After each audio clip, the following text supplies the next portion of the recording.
찬송가 143장 함께 찬송드립니다. 웬 말인가 날 위하여 주 돌아가셨나. 이 벌레 같은 날 위해 은혜 받으셨나.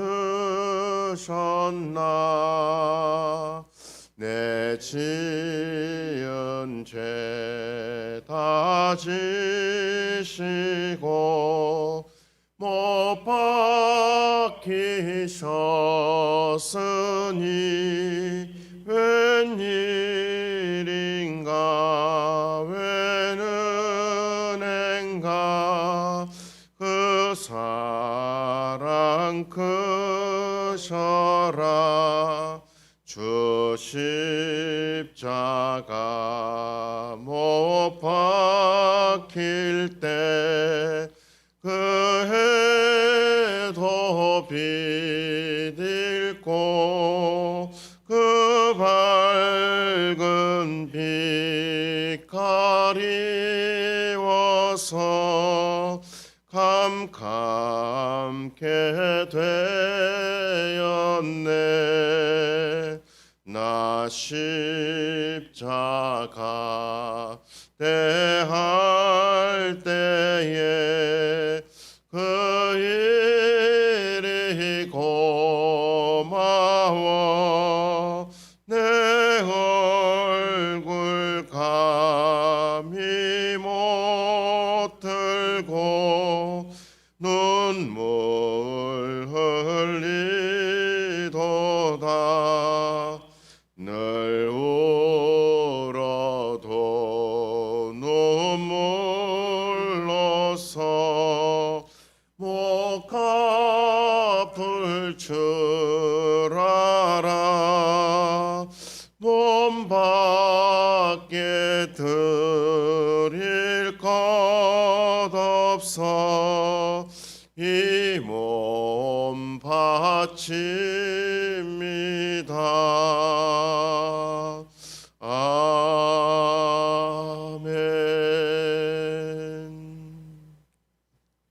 성경 말씀 봉독하겠습니다.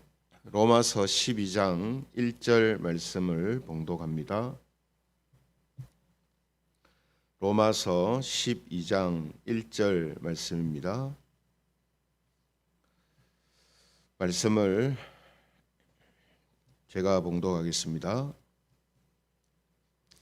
그러므로 형제들아, 내가 하나님의 모든 자비하심으로 너희를 권하노니 너희 몸을 하나님이 기뻐하시는 거룩한 산 제물로 드리라. 이는 너희가 드릴 영적 예배니라. 아멘. 우리 같이 다시 한번 읽겠습니다. 시작. 그러므로 형제들아, 내가 하나님의 모든 자비하심으로 너희를 권하노니 너희 몸을 하나님이 기뻐하시는 거룩한 산 제물로 드리라. 이는 너희가 드릴 영적 예배니라. 아멘. 이 시간에는 삶이 예배입니다. 삶이 예배입니다. 이런 제목을 가지고 하나님 말씀을 전가하겠습니다. 우리가 삶이 예배다라는 말을 종종 사용하고 있는데요.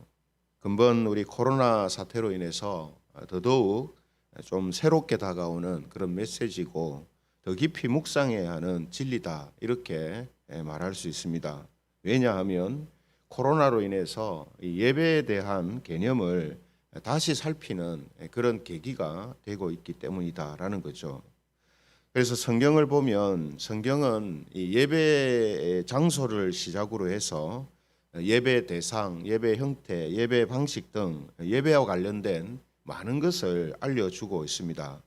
그런데 이 모든 것이 중요하지만 예배에 있어서 가장 근원적이고 가장 중요한 원리는 뭐냐 하면 예배는 곧 삶이며 삶이 곧 예배다라는 것입니다.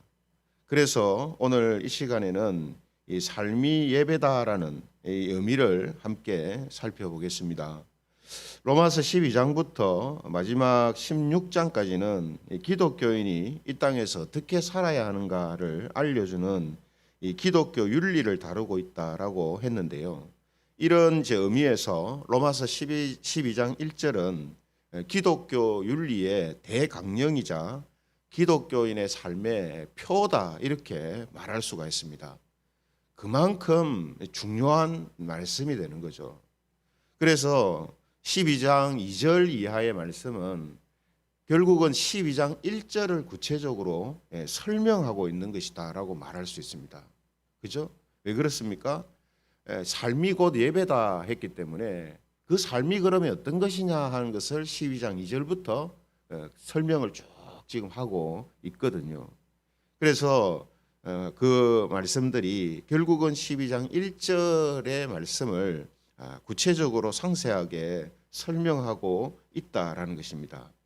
그래서 지난 시간에 우리가 12장 1절을 살펴보면서 기독교인의 삶은 교리, 즉 복음과 이 진리라는 것을 기초로 하고 하나님의 자비하심을 아는 지식을 뼈대로 해서 자원하는 마음으로 집을 짓는 것과 같다라고 했습니다.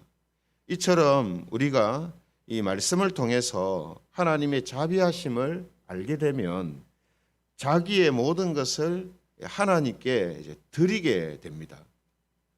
복음과 진리를 통해서 하나님이 어떤 분이신지, 또 하나님의 자비하심이 어떤 것인지, 하나님의 사랑이 어떤 것인지 이런 것을 알게 되면 어떤 반응이 사람들한테 나오냐면 제 모든 것을 하나님께 맡깁니다. 제 모든 것을 하나님께 드립니다. 이런 반응이 나온다는 거죠. 그래서 오늘 본문을 보시면은 그러므로 형제들아 내가 하나님의 모든 자비하심으로 너희를 권하노니 너희 몸을 하나님이 기뻐하시는 거룩한 산 제물로 드리라 이렇게 되어 있습니다. 그러니까 이 드리라라는 이 표현이 이제 명령조로 되어 있습니다만 사실은 하나님의 자비하심으로 권한다 했잖아요. 그래서 지난 시간에 살펴본 것처럼 하나님의 자비하심을 아는 자들에게 이 이야기를 하고 있거든요. 하나님의 자비하심을 알기 때문에 자기 마음속에서 자신을 하나님께 드리고 맡기는 삶을 살려고 한단 말이에요. 그래서 이 말씀은 명령이라기보다는 권유다 말이죠. 권하는 거란 말이죠. 이렇게 해야 하는 것이다 했을 때 맞습니다 이런 반응이 나온다는 거죠.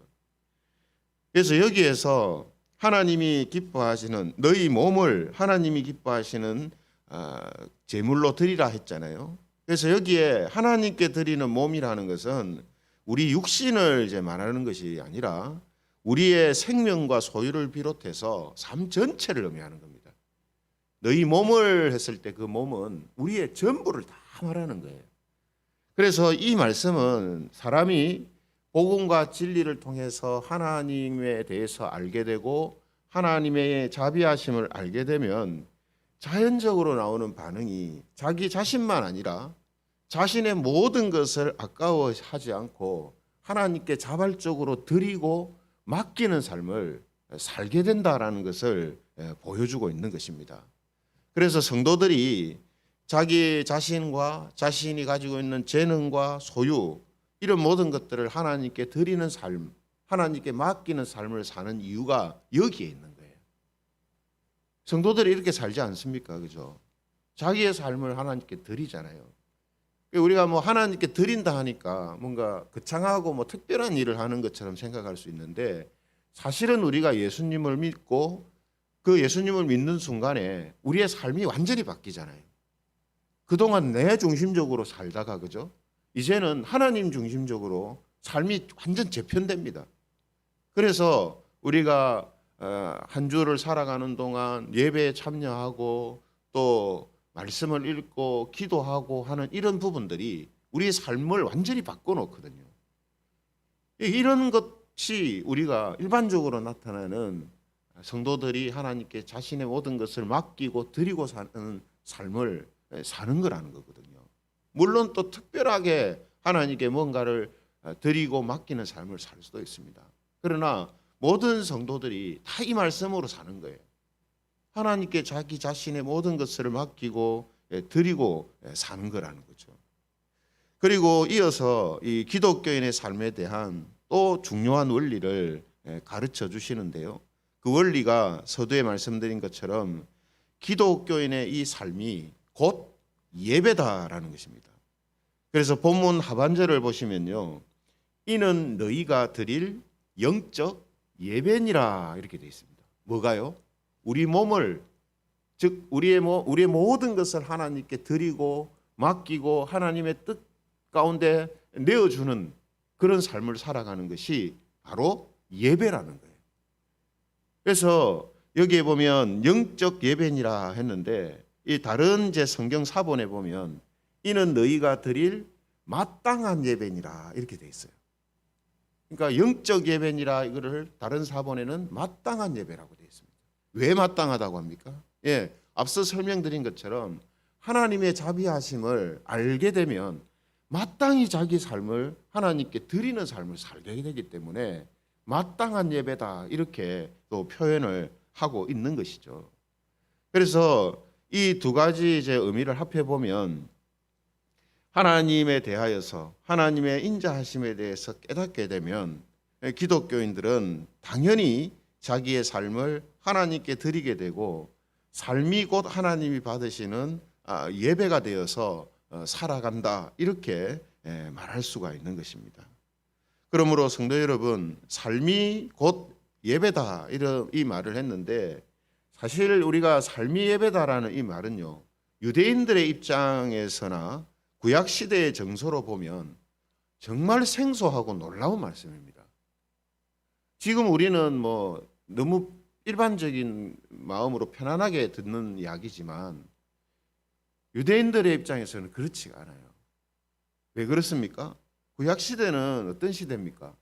예배는 예루살렘 성전에서만 드리는 겁니다. 예배는 예루살렘 성전에서만 드리는 것으로 되어 있어요. 또 예배를 드릴 때도 예배를 하나님께 드리기 위해서는 제사장이 있어야 합니다.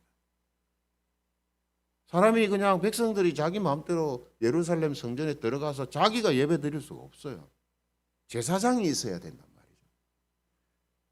이 말은 무슨 말이냐면 제도적인 그런 그 당시에는 구약 시대에는 제도적인 관점에서 보면 개개인이 하나님께 예배 드린다는 것은 가능하지 않은 시대란 말이에요. 불가능한 시대입니다. 그러니까 사람들의 모든 생각들이 사고가 예배는 성전에서 드리는 거고 예배는 제사장을 통해서 드리는 거다. 이게 딱 굳어져 있다 이 말이에요. 그런 사람들한테 예배는 곧 삶이다. 우리가 살아가는 삶이 예배다. 이렇게 하면 이게 쉽게 이해되지 않는 말씀입니다. 그런데 사실 우리가 구약의 이제 신앙의 인물들을 보면 그분들은 지금 이런 이야기를 안 해도 사실은 하나님과 늘 함께하는 삶을 살았거든요. 그죠? 예배하는 삶을 살았단 말이죠. 그들의 삶이 곧 예배가 되는 삶을 살았습니다. 그러니까 하나님께서 택하셔서 하나님의 어떤 뜻 가운데 인도함을 받는 사람들은 그들의 삶이 곧 예배가 되어지는 삶을 실제로 살고 있었단 말이에요.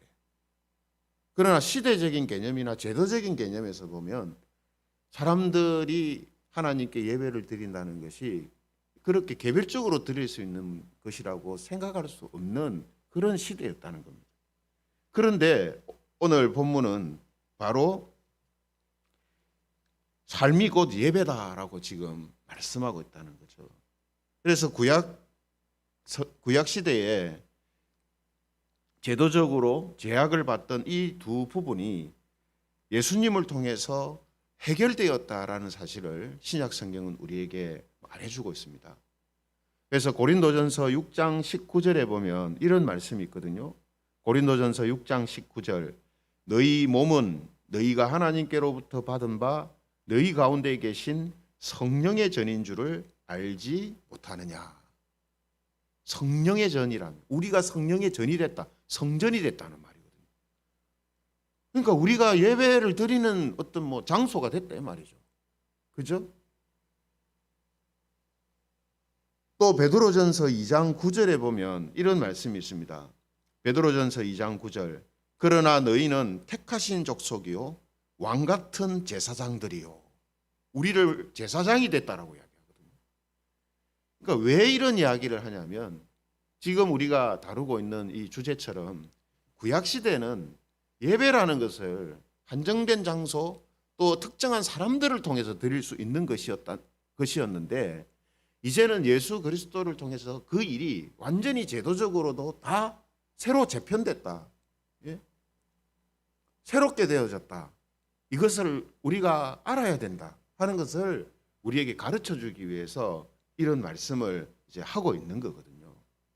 그러므로 이런 말씀은 성도 개개인이 성전이 되고 제사장이 되었으니까 이제 앞으로 모여서 드리는 예배나 교회에서 드리는 예배가 필요 없다는 뜻으로 하신 게 아니단 말이에요. 이 두 가지 말씀 다 뭘 이야기하는 가운데 너희의 몸이 성전이고 너희가 제사장이다라는 말을 하는가 하면 다 성도의 삶이 거룩하고 구별되어져야 한다는 말씀을 하는 가운데 언급한 거예요. 우리의 삶이 거룩해야 된다. 우리의 삶이 하나님의 뜻 가운데 사라지는 거야 한다 하는 것을 설명하면서 그 중간에 너희가 성령의 전이다. 너희가 제사장이다. 이렇게 이야기를 했다는 거예요. 그 말은 오늘 우리가 다루고 있는 이 본문의 말씀하고 같은 맥락에서 지금 이야기를 한 거란 말이죠. 이제 우리가 성전이 되고 하나님이 거하신단 말이에요. 우리 안에. 그리고 우리가 제사장이 되어서 이제는 하나님께 삶으로 예배드리는 삶을 살 수가 있다. 우리의 삶이 곧 예배가 되는 삶이 하나님의 뜻 가운데 사라지는 삶이 됐다는 거죠. 이것이 하나님이 기뻐하시는 하나님이 기뻐받으시는 예배가 됐다라고 말씀하고 있는 겁니다. 그러므로 신약 시대에 이런 것을 자주 이제 강조하고 있다라는 것은 반대로 생각해 보면 이 기독교라는 것이 시간이 흐르면은 삶이 곧 예배다라는 이 사실을 망각할 가능성이 많다는 사실을 보여주는 겁니다. 삶이 곧 예배다. 이게 앞서 말씀드린 것처럼 예배에 있어서 가장 기본적이고 중요한 개념인데 이게 시간이 가면서 이게 이제 점점점 없어진다는 말이에요. 그래서 우리가 타 종교를 보면 특히 이제 종교성을 가장 많이 띠고 있는 불교를 보면 삶이 예배다 이런 개념 별로 없습니다. 아예 없어요. 지금은 뭐 조금 기독교 흉내를 낸다고 이렇게 하는데 사실은 삶이 예배라는 그런 개념은 없습니다.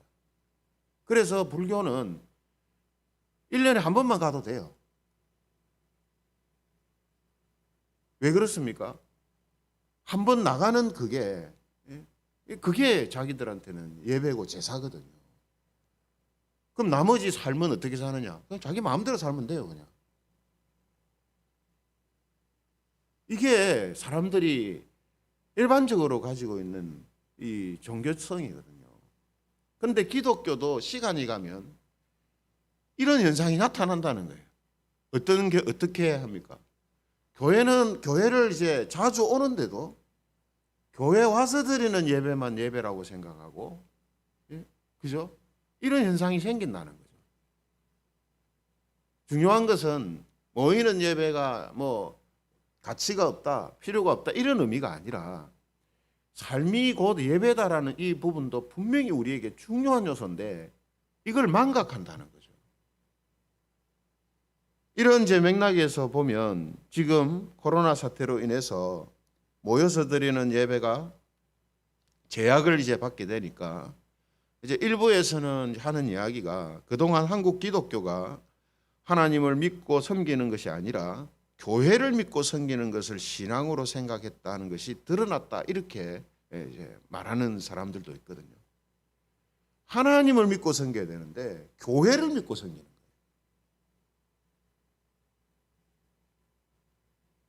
하나님의 말씀을 듣고 살아야 되는데 교회가 하는 말을 듣고 산단 말이죠.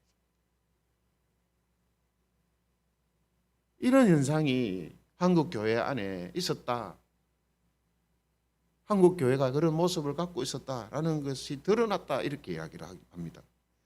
또 삶이 곧 예배다는 것은 잊어버리고 주일에 모여서 드리는 예배만 예배로 생각했다는 것이 드러났다, 이렇게도 이제 말합니다. 그 말의 어떤 의미, 진위 이런 건 우리가 생각을 해봐야 되지만, 오늘 우리가 예배에 대하여서 이제 생각하면서 삶이 예배고 예배가 곧 삶이 된다라는 이 사실을 성경이 중요하게 분명하게 다루고 있다라는 사실을 우리는 다시 한번 생각해야 한다는 거죠. 그래서 우리가 모여서 드리는 예배와 또 개인이 삶으로 드리는 이 예배는 대치되는 개념이 아니고 서로 연결되어져 있고 도와주고 함께하고 또 성도들을 하나님이 기뻐하시는 예배자로 세워주는 역할을 한다라는 겁니다. 그러니까 우리가 모여서 드리는 이 예배는 우리가 삶이 예배가 되어서 살아가는 예배자로 세워주는 역할을 하는 거예요. 그렇잖아요, 그죠? 우리가 세상 속에서 일반적으로 생활하다가 교회 와서 함께 모여 예배드리는 것을 통해서 우리 삶을 돌아보잖아요. 우리 자신을 돌아보잖아요. 그래서 다시 하나님에게 용서를 구할 것은 용서를 구하고 다시 하나님의 뜻 가운데 우리의 삶이 사라지도록 기도하고 하나님의 말씀대로 사는 삶이 될 수 있도록, 그죠? 우리가 결심하고 그렇게 또 삶의 현장으로 나가잖아요. 그러니까 모여서 드리는 예배와 우리의 삶으로 드리는 예배가 분리되어 있는 게 아니고 연결되어져 있다. 서로가 공생공사하는, 우리의 삶이 예배인데 그 예배의 삶을 살다가 모여서 드리는 예배 가운데에서 우리의 삶으로 예배 드리는 삶이 되어져야 하는데, 그런 부분들이 부족하고 잘못된 부분들을 모여서 드리는 예배를 통해서 다시금 재정비하고 또 반성하고 또 새롭게 계획하고, 그러면서 우리가 모여서 드리는 예배가 또 그런 면에서 은혜로운 예배가 되고 하나님께서 주시는 감동과 또 감격을 느끼는 그런 예배가 되잖아요. 그러니까 이 두 가지가 서로 떨어져 있는 것이 아니고 사실은 하나로 연결되어져 있는 한 개념이다라는 겁니다. 그러므로 우리는 모여서 드리는 예배만 잘 참석하면 좋은 예배자다라고 만족해서는 안 됩니다. 문제는 이거예요. 문제는 모여서 드리는 예배만 잘 참석하면 자기 삶은 어떻게 되든지 간에 나는 좋은 신앙인이고 좋은 예배자다라고 생각을 하는 이것이 문제라는 말이죠. 그러나 반대의 경우도 마찬가지죠. 모여서 드리는 예배를 소홀히 하면서 개인적으로 성경 읽고 기도하고 생활만 착하고 바르게 살면 좋은 예배자다라고 생각해서도 안 되는 겁니다. 이 두 가지는 말씀드린 것처럼 함께 가는 것이고 함께 연결되어져 있을 때에 시너지가 난단 말이죠. 어느 것 하나가 잘못되거나 무너지면은 시너지는커녕 오히려 예배자의 삶이라는 것이 점점 힘을 잃게 되고 바른 길에서 벗어나는 현상들이 나타나게 된다는 겁니다. 그러므로 모여서 드리는 이 예배는 모두가 함께 하나님께 경배드리고 하나님의 말씀을 듣는 시간이면서 동시에 우리 각자의 삶이 예배가 되도록 하기 위한 시간이기도 한 것이 된다라는 사실을 우리는 꼭 알고 있어야 되고 기억하고 있어야 한다는 겁니다. 그래서 오늘 우리의 이 삶이 곧 예배다라는 것을 우리가 다시 한번 마음속에 새기고 이제 2절부터 시작되는 그 우리의 삶과 관련된 상세한 내용들을 살펴볼 때에 이것은 단순히 우리 어떤 행위를 고치자는 개념이 아니고 바로 그런 모습을 통해서 우리가 마치 예배를 드림을 통해 하나님에 대하여서 드러내고 또 하나님께 영광 돌리는 그 이제 모습을 가지고 있는 것처럼 우리의 삶 속에서도 하나님과 함께 동행하는 삶, 또 하나님의 뜻이 이루어지는 삶, 하나님의 말씀으로 살아가는 삶을 통해서 그 모습, 그 삶이 곧 하나님께 드리는 예배가 되어지는 이런 삶을 우리가 살아가는 것이다라는 이 개념을 우리가 붙들어야 하는 겁니다. 그렇게 생각하면 그죠? 여러분, 우리가 정상적으로 신앙생활을 하는 사람이라면 예배, 공예배의 중요성을 다 알잖아요. 공예배 빠지면 안 된다 이런 생각 딱 갖잖아요. 그러면 2절부터 시작되는 우리의 삶과 관련된 말씀들이 나올 건데 그것도 그렇게 생각을 해야 된다는 거예요. 그것도 공예배에 빠지면 안 된다라는 그 생각이 자기 속에 투철하게 있다면 하나님께서 우리에게 너희는 이렇게 살아야 하는 사람들이다 라고 하는 그 부분도 이거는 우리가 절대로 지켜야 하는 부분이야. 명령이라서가 아니라 우리가 신앙인으로서 하나님의 은혜를 아는 자로서 예배를 사랑하고 예배를 사모하고 예배의 삶을 사는 것처럼, 예배를 중요하게 생각하고 사는 것처럼 우리의 삶의 모든 부분들을 그런 개념으로 생각하고 살아야 되고 그런 부분으로 생각하고 받아들여야 되는 겁니다. 그래서 오늘 이 12장 1절이 정말 중요한 말씀이 되는 거예요. 그렇잖아요, 그죠? 내가 말하고 행동하는 하나하나가 내가 공적인 예배를 중요하게 생각하는 것만큼만 생각을 해도 우리의 이러한 삶이 훨씬 더 많은 부분에 있어서 더 좋은 모습으로 개선되어지고 세워질 수 있는 여지가 훨씬 더 많아지는 겁니다. 그래서 이런 개념을 우리가 오늘 이 시간을 통해서 먼저 가지고 삶이 곧 예배다. 그러므로 앞으로 나오는 말씀들은 우리가 예배 가운데 내가 어떻게 해야 된다 하는 게 있는 것처럼 우리의 삶의 하나하나가 하나님께 나아가는 예배로 생각하고 중요하게 생각해야 하는 부분이다 하는 사실을 우리가 함께 마음속에 새기고 앞으로 나오는 말씀들을 통해서 오늘 우리가 다루고 있는 이 주제처럼 삶이 진짜 예배가 되어져서 살아가는 그런 우리 김해 제공교회 모든 성도들이 되시기를 주님의 이름으로 축원드립니다. 말씀을 생각하시면서 우리 같이 기도드리면 좋겠습니다.